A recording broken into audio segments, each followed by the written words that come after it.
ಕಾಪಾಡ್ತೀಯ ಅನ್ನೋ ಭರವಸೆಯಲ್ಲೇ ಇದ್ದೀನಿ. ದುಷ್ಟಶಕ್ತಿಗಳ ಆರ್ಭಟ ಜಾಸ್ತಿ ಆಗಿದೆ. ನೀನೇ ಅವ್ರನ್ನ ರಕ್ಷಿಸ್ಬೇಕು. ರಕ್ಷಿಸ್ತೀಯ ಅಲ್ವಾ?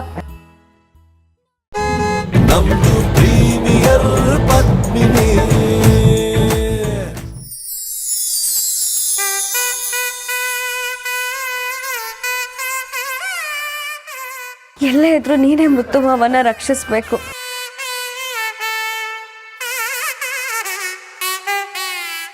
ರಕ್ಷಿಸ್ತೀಯ ತಾನೆ? ಖಂಡಿತ.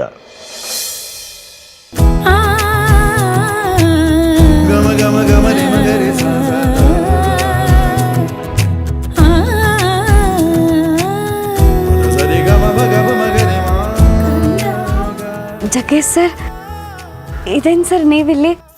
ಒಂದು ಪ್ರೀಮಿಯರ್ ಪದ್ಮಿನಿ ಪಿಕ್ಚರ್ ರಿಲೀಸ್ ಆಗಿದೆ. ಆ ಚಿತ್ರದಲ್ಲಿ ಕೆಲಸ ಮಾಡಿದವರು, ಡೈರೆಕ್ಟ್ರು, ಪ್ರೊಡ್ಯೂಸರ್ಸು ಎಲ್ರಿಗೂ ಶುಭವಾಗಲಿ, ಯಶಸ್ಸು ಸಿಗಲಿ ಅಂತ ದೇವ್ರ ಹತ್ರ ಪ್ರಾರ್ಥನೆ ಮಾಡೋದಕ್ಕೆ ಬಂದೆ.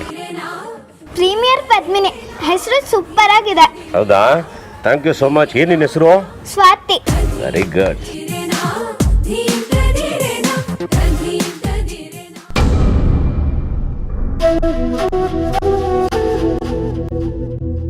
ನಿನ್ನ ನೋಡಿದ್ರೆ ಏನೋ ಸಮಸ್ಯೆಲಿರೋ ಥರ ಕಾಣಿಸುತ್ತೆ. ನಿನ್ನ ಭಾಗಕ್ಕೆ ಯಾರೂ ಇಲ್ಲ ಅಂತ ಅನ್ಕೋಬೇಡ. ಆ ದೇವರು ನಿನ್ನ ಭಾಗಕ್ಕೆ ಇದ್ದಾನೆ. ಒಂದು ಕೆಲಸ ಮಾಡು, ನಾನೊಂದು ಜಾಗ ಹೇಳ್ತೀನಿ, ಅಲ್ಲಿಗೆ ಹೋಗು, ನಿಂಗೆ ತುಂಬ ಒಳ್ಳೆಯದಾಗುತ್ತೆ. ಎಲ್ಲಿಗೆ ಸರ್? ಸಿದ್ದಪ್ಪಾಜಿ ಬೆಟ್ಟ ಅಂತ ಇದೆ, ಅಲ್ಲಿ ಹೋಗು. ನಿನ್ನ ಮನಸ್ಸಲ್ಲಿ ಏನಿದೆ ಅದೆಲ್ಲ ಕೋರ್ಕೋ. ಖಂಡಿತ ನೀನು ಅಂದ್ಕೊಂಡಿದ್ದೆಲ್ಲ ಒಳ್ಳೇದಾಗುತ್ತೆ. ನಿಮ್ಮ ಮಾವನಿಗೂ ಹುಷಾರಾಗ್ಬಿಡುತ್ತೆ. ನಾನು ಸುಮಾರು ಸರಿ ಹೋಗಿದ್ದೆ. ನಾನೇನು ಅಂದ್ಕೊಂಡಿದ್ದೀನಿ ಎಲ್ಲವೂ ಆಗಿದೆ. ಸರಿ ಸರ್, ನೀವು ಹೇಳ್ದಾಗೆ ಸಿದ್ದಪ್ಪಾಜಿ ಬೆಟ್ಟಕ್ಕೆ ಹೋಗಿ ನನ್ನ ಕೋರಿಕೆನ ಸಲ್ಲಿಸ್ತೀನಿ. ಗುಡ್. ನಾನು ನಿಮ್ಮ ಮನೆ ಕಡೆನೇ ಹೋಗ್ತಾ ಇದ್ದೀನಿ. ಬೇಕಾದ್ರೆ ಬನ್ನಿ, ನಾನು ಡ್ರಾಪ್ ಮಾಡ್ತೀನಿ. ಬನ್ನಿ ಬನ್ನಿ. ಮನೆಗೆ ಹೋಗೋಕ್ಕಾಗಲ್ವಲ್ಲ, ಏನು ಮಾಡೋದು? ಚಿಕ್ಕಿ, ಬಂದವ್ರ ಮುಂದೆ ಎಲ್ಲ ಹೀಗೆಲ್ಲ ಮಾತಾಡ್ಕೊಂಡು ಕೂತ್ಕೋತಾರ? ಬಾ ಸುಮ್ಮನೆ. ಚಿಕ್ಕಿ ಬಾ.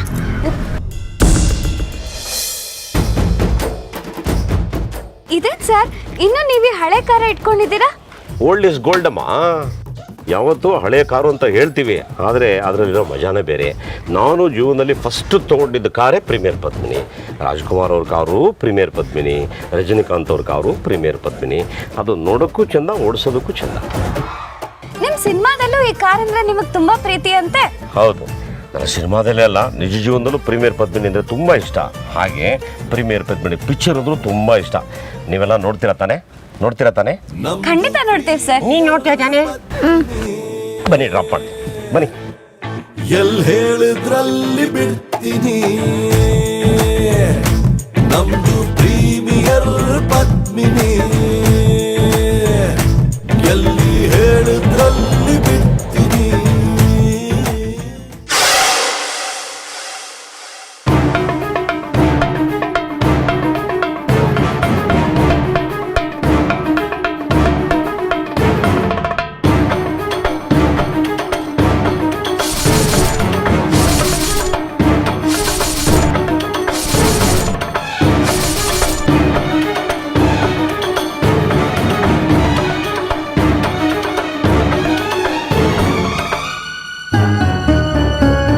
ಇದೇನ್ ಭೈರ, ಕಣ್ಣಿ ಕಾಣ್ದಾಗ ಹೋಗ್ತಾಳೆ ಅಂತ ಅನ್ಕೊಂಡ್ರೆ ಮತ್ತೆ ಮನೆಗೆ ಬಂದು ಒಕ್ಕರ್ಸ್ಕೊಂಡಿದ್ದಾಳೆ.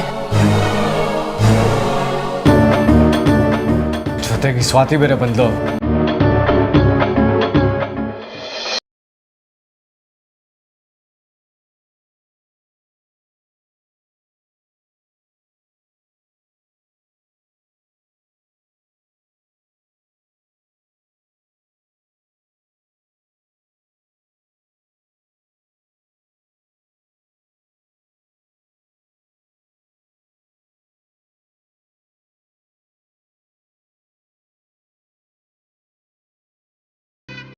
ನಮಸ್ಕಾರ. Jaggesh sir, sir sir sir Jaggesh sir. ಅಯ್ಯೋ ನಾನಲ್ಲ.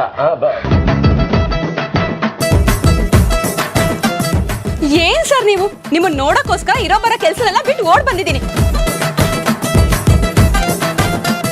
ನೀವ್ ನೋಡಿದ್ರೆ ಓಡೋಗ್ತಿದ್ದೀರಲ್ಲ. ಅಯ್ಯೋ, ನೀವು ಬರೋ ಫೋರ್ಸ್ ನೋಡಿ ಗಾಬರ ಆಗೋಯ್ತು ನನಗೆ. ಜಗ್ಗಿ ಸರ್, ನಮಸ್ಕಾರ ಸರ್. ನಮಸ್ಕಾರ. ನಮಸ್ಕಾರ ಸರ್.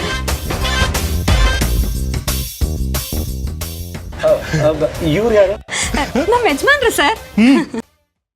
ಬಹಳ ಚೆನ್ನಾಗಿದ್ದಾರೆ.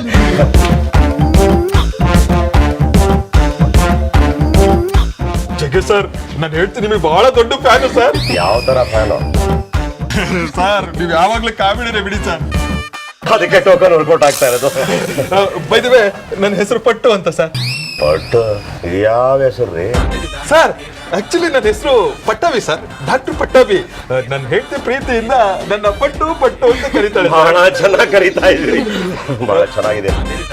ಅಷ್ಟೇ ಅಲ್ಲ ಸರ್, ಕೆಲವು ಸಲ ಪಾ ಜಾಗಕ್ಕೆ ತಾಯಿ ಇಟ್ಬಿಟ್ಟು ತಟ್ಟು ಅಂತ ಅವಾಗ ನನಗೆ ತಟ್ಟನ್ನು ಇರ್ತಾಳೆ ಸರ್.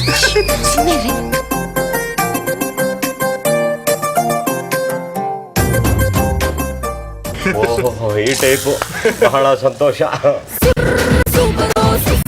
ನಿಮ್ ಎಕ್ಸೈಟ್ಮೆಂಟ್ ಎಲ್ಲ ನೋಡಿದ್ರೆ ನೀವೆಲ್ಲರೂ ನಮ್ಮ ಫ್ಯಾನು ಅಂತ ಕಾಣಿಸುತ್ತೆ. ಸರ್, ನಾವು ಮಾತ್ರ ಅಲ್ಲ ಸರ್, ನಮ್ಮ ಮನೆಯವ್ರು ಮಾತ್ರ ಅಲ್ಲ, ಇಡೀ ಕರುನಾಡ ನಿಮ್ ಫ್ಯಾನ್ಸು ಸರ್.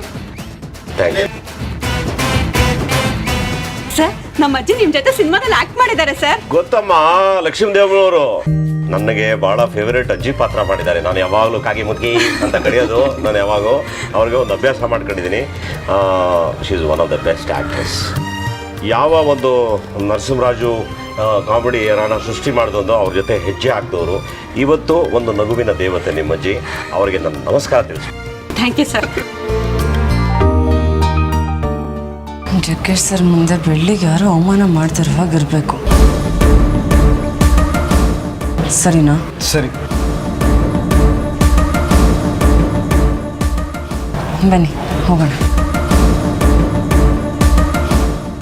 ಜಗ್ಗೇಶ್ ಸರ್, ಇದೇನಿದು ದಿಢೀರಾಗಿ ನಮ್ಮನೆಗೆ ಬಂದಿದ್ದೀರಾ? ಅದು ಪ್ರೀಮಿಯರ್ ಪದ್ಮಿನಿ ಕಾರಲ್ಲಿ. ಪ್ರೀಮಿಯರ್ ಪದ್ಮಿನಿ ನಾನು ಮಾಡಿರೋ ಹೊಸ ಸಿನಿಮಾ ಅಮ್ಮ, ಅದಕ್ಕೆ ಪ್ರಮೋಷನ್ಗೋಸ್ಕರ ಈ ಕಾರಲ್ಲೇ ಬಂದೆ. ಬರ್ಬೇಕಾದ್ರೆ ಬೆಳ್ಳಿ ಸಿಕ್ಕಿದ್ಲು, ಅವ್ರ ಜೊತೆ ಈ ಕುಳ್ಳಿನೂ ಸಿಕ್ಕಿದ್ಲು. ಏನೋ ಬಹಳ ಫೀಲಿಂಗ್ ಅಲ್ಲಿ ಕೂತಿದ್ರು, ಡ್ರಾಪ್ ಮಾಡಿ ಹೋಗೋಣ ಅಂತ ಬಂದೆ. ಬೆಳ್ಳಿ ನಮ್ಮಿಂದ ಎಲ್ಲ ಬೇಜಾರು ಮಾಡ್ಕೊಂಡು ಹೋಗಿದ್ಲು. ನೀವು ಕರ್ಕೊಂಡ್ ಬಂದಿದ್ದು ತುಂಬಾ ಒಳ್ಳೇದಾಯ್ತು ಸರ್. Thank you.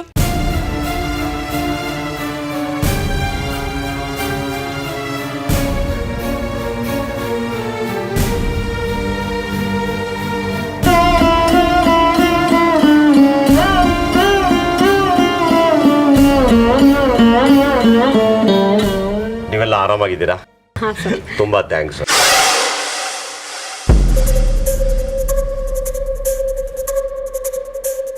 ಓಹೋ, ನೀವು ಆ ಲೆಕ್ಕಾಚಾರದಲ್ಲಿ ಇದ್ದೀರೋ? ಹಾ, ನಾನೇನೋ ಲೆಕ್ಕ ಹಾಕಿಲ್ವಲ್ಲ ಸರ್.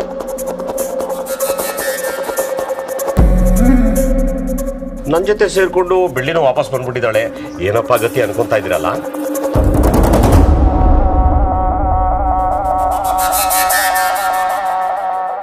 ನಿಮ್ ಪಕ್ಕದಲ್ಲಿ ಗಡ್ಡ ಬಿಟ್ಕೊಂಡು ನಿಂತ್ಕೊಂಡಿದಾರಲ್ಲ,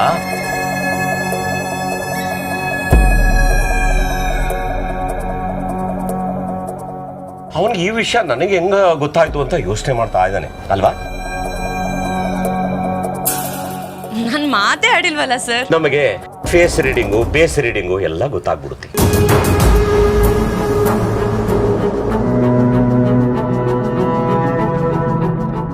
ಸರ್, ಇನ್ನೂ ಇಲ್ಲೇ ನಿಂತಿದ್ದೀರಲ್ಲ, ಒಳಗ್ ಬನ್ನಿ ಸರ್. ಹೌದು ಸರ್, ಬನ್ನಿ. ಪರವಾಗಿಲ್ಲಮ್ಮ, ನನಗೆ ಸಿನಿಮಾ ಪ್ರಮೋಷನ್ ಇದೆ, ಅಪ್ಪಣೆ ಕೊಟ್ರೆ ನಾನು ಹೊರಟು ಬಿಡ್ತೀನಿ. ಸರ್, ನಿಮಗೂ ನಿಮ್ಮ ಪಿಕ್ಚರ್ಗೂ ಒಳ್ಳೇದಾಗತ್ತೆ. ಆ ದೇವರು ಖಂಡಿತ ಒಳ್ಳೇದು ಮಾಡೇ ಮಾಡ್ತಾನೆ. ಸರ್, ಟ್ರೈಲರ್ ನೋಡಿದೆ ಸರ್, ತುಂಬಾ ಚೆನ್ನಾಗಿದೆ. ನಿಮ್ಮನ್ನ ಕಾಮಿಡಿಯಲ್ಲಿ ನೋಡಿ ನೋಡಿ ಎಮೋಷನಲ್ ಆಗಿ ನೋಡ್ರೆ ಮೈ ಜುಮ್ ಅನ್ನತ್ತೆ ಸರ್.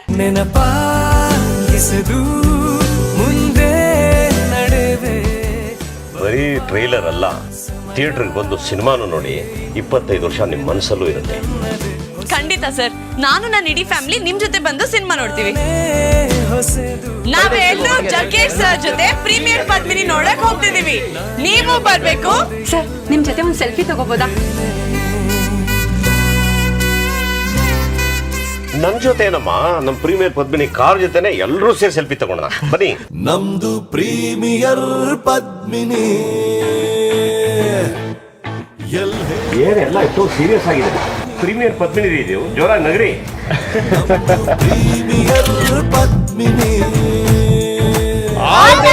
ಪ್ರೀಮಿಯರ್ ಪದ್ಮಿನಿ. ಬಿಡ್ತೀನಿ.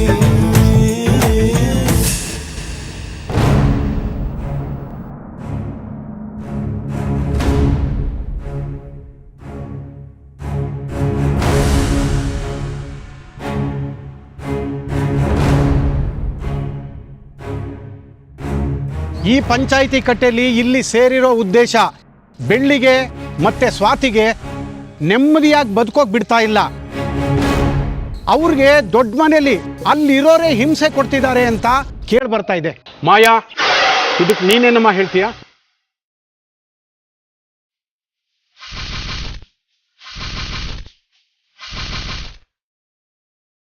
ಯಾರು ಹಿಂಸೆ ಕೊಡ್ತಿದ್ದಾರೆ ಅಂತ ಹೇಳಿದ್ಲು? ಇನ್ಯಾರಮ್ಮ, ಅಲ್ಲಿ ನಿಂತಿದ್ದಾನಲ್ಲ ಅಶೋಕ.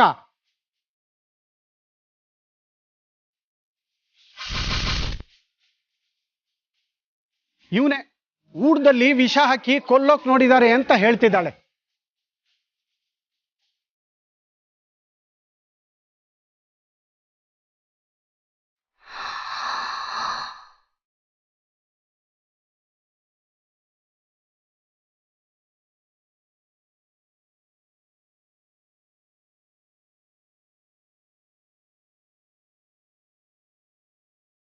ಯಾರು ಏನೇ ಹೇಳಿದ್ರು ಸತ್ಯ ಅನ್ನೋದು ಒಂದಿರತ್ತಲ್ವಾ ಗೌಡ್ರೆ? ದೂರ್ ಕೊಟ್ಟವರು ಮಾನಸಿಕವಾಗಿ ಸರಿ ಇದ್ದಾರ ಅಂತ ಮೊದಲು ಅದನ್ನ ನೋಡಿ.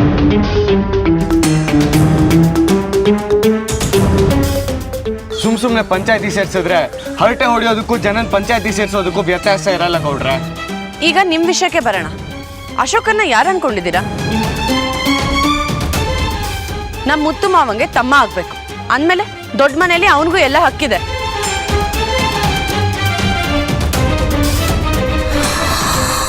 ಆಸ್ತಿ ವಿಚಾರವಾಗಿ ಮನಸ್ತಾಪ ಇರ್ಬೋದು, ಆದ್ರೆ ಎಷ್ಟೇ ಮನಸ್ತಾಪ ಇದ್ರು ಜಗಳ ಆಡಿದ್ರು ರಕ್ತ ಸಂಬಂಧನ ಬಿಟ್ಕೊಡಕ್ಕಾಗತ್ತಾ ಹೇಳಿ?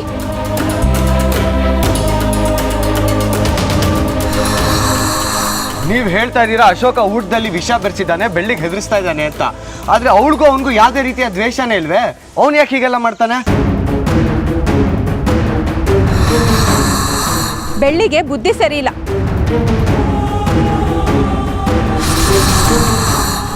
ಮುತ್ತಣ್ಣ ಹಾಸ್ಪಿಟ್ಲಿಗೆ ಅಡ್ಮಿಟ್ ಆದ್ಮೇಲೆ ಹೇಗಿಗೋ ಆಡಕ್ ಶುರು ಮಾಡಿದಾಳೆ.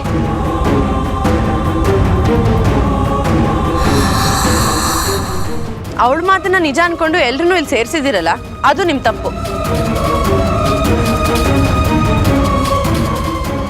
ಸರಿ ತಪ್ಪು ಆಮೇಲೆ ನೋಡೋಣ.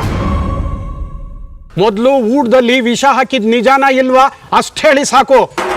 ನೋಡಿ, ಇದು ನಮ್ಮನೆ ವಿಷಯ. ಇದನ್ನ ಪಂಚಾಯತಿವರೆಗೂ ತಂದಿರೋರು ಏನೋ ಸರಿಯಾಗಿ ಪ್ಲಾನ್ ಮಾಡೇ ತಂದಿದ್ದಾರೆ.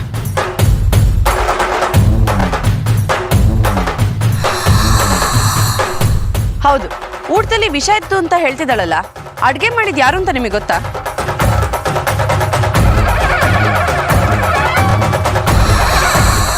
ಮೊದಲು ನೀವು ಈ ಪ್ರಶ್ನೆ ಕೇಳಿ ಉತ್ತರ ತಿಳ್ಕೊಳ್ಳಿ, ಆಮೇಲೆಲ್ಲ ನಿಮ್ಗೆ ಗೊತ್ತಾಗತ್ತೆ.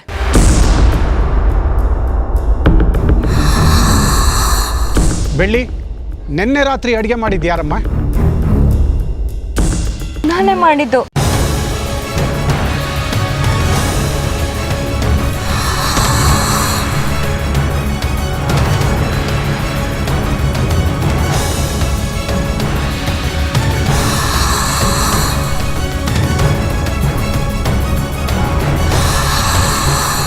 ಸ್ವಾತಿ ಹೊಟ್ಟೆ ಹಸುವು ಅಂದ್ಲು, ಅದಕ್ಕೆ ಅಡುಗೆ ಮಾಡಿದೆ.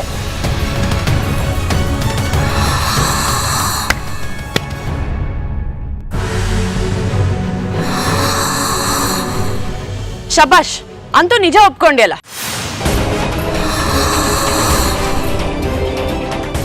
ಅಲ್ಲ ಗೌಡ್ರೆ, ಅವಳು ಮಾಡಿರೋ ಅಡುಗೆಯಲ್ಲಿ ವಿಷ ಇದೆ ಅಂತ ಅವಳೇ ದೂರು ಕೊಟ್ಟಿದ್ದಾಳಲ್ಲ, ಕೇಳೋಕೆ ತುಂಬಾ ವಿಚಿತ್ರ ಅನಿಸ್ತಿಲ್ವಾ?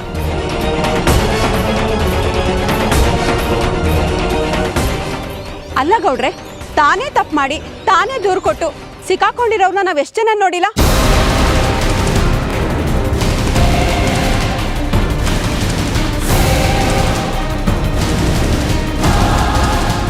ಹಿಂಗ್ ಮುಂದೆ ಬಂದು ನಿಮ್ಮ ಹತ್ರ ಕೇಳ್ಕೊಂಡ್ರೆ ಎಲ್ರು ನನ್ನ ಮೇಲೆ ಅನುಮಾನ ಪಡ್ತಾರೆ ಅನ್ನೋದು ಅವಳ ಲೆಕ್ಕಾಚಾರ.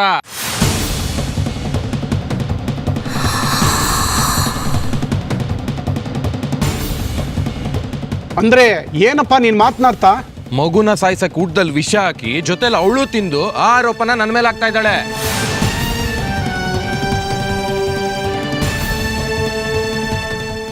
ಇವಳು ಮಾಡಿರೋ ಅಡ್ಗೆನ ಪಟ್ಟು ಅಂಕಲ್ ತಿಂದು ಹೆಲ್ತ್ ಅಪ್ಸೆಟ್ ಆಗಿತ್ತು ಗೊತ್ತಾ? ಹೇಳಿ ಅದ್ಗೆ. ಆಮೇಲೆ ಡಾಕ್ಟರ್ನ ಕರೆಸಿ ವಿಷ ತೆಗ್ಸಿದ್ವಿ.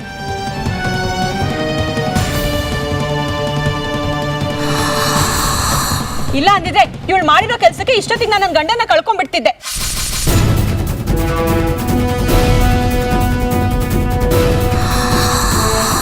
ಈ ಕೋತಿ ಮೊಸರು ತಿಂದು ಮೇಕೆ ಬಾಯಿಗೆ ಒರೆಸ್ತು ಅಂತಾರಲ್ಲ, ಹಂಗಾಯ್ತು ನನ್ನ ಪರಿಸ್ಥಿತಿ.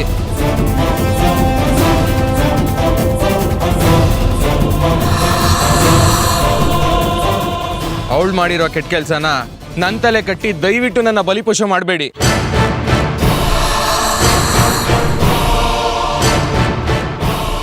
ದಯವಿಟ್ಟು ನನ್ನ ನ್ಯಾಯ ಕೊಡಿಸಿ. ನಾನು ನೋಡಿರೋ ಮಟ್ಟಿಗೆ ಬೆಳ್ಳಿ ಮುಗ್ದೆ.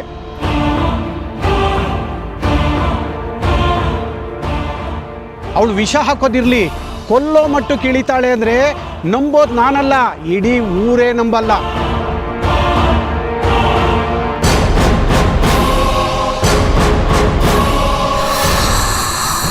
ಎಲ್ಲ ಹಕ್ಕು ಯೋಗ್ಯತೆ ಇಟ್ಕೊಂಡೇ ಇಲ್ಲಿ ಮುಂದೆ ನಿಂತ್ಕೊಂಡು ಮಾತಾಡ್ತಿರೋದು.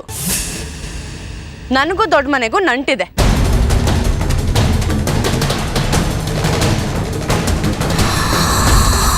ನಾನು ಮುತ್ತು ಮಾವನ ಮದ್ವೆ ಆಗೋಳು ಅಂದಮೇಲೆ ದೊಡ್ಡ ಮನೆ ಸೊಸೆಯಾಗಿ ಇಷ್ಟು ಅಧಿಕಾರ ಇಲ್ವಾ ಇಲ್ಲಿ ನಿಂತ್ಕೊಂಡು ಮಾತಾಡೋಕ್ಕೆ?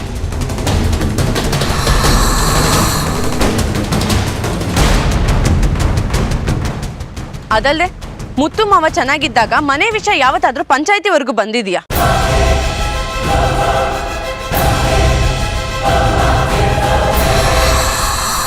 ಅಂದಮೇಲೆ ಈ ದೂರಲ್ಲಿ ಎಷ್ಟು ಸುಳ್ಳಿದೆ ಎಷ್ಟು ಸತ್ಯ ಇದೆ ಅನ್ನೋದು ನೀವೇ ಯೋಚನೆ ಮಾಡಿ.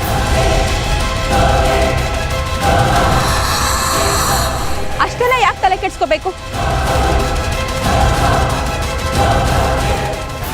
ಸ್ವಲ್ಪ ದಿನದಿಂದ ಬೆಳ್ಳಿ ಹೇಗೆ ಹುಚ್ಚಿ ಥರ ಆಡ್ತಿದ್ದಾಳೆ ಅಂತ ಊರ್ ಜನರನ್ನೇ ಕೇಳಿ.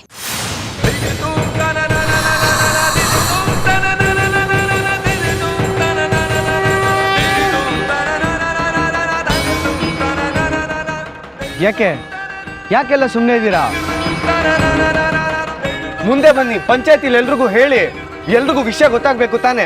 ಹೌದು ಗೌಡ್ರೆ, ಬೆಳ್ಳಿ ವಿಚಿತ್ರವಾಗಿರೋದನ್ನು ತುಂಬಾ ಜನ ನೋಡ್ತಾ ಇದ್ದೀನಿ.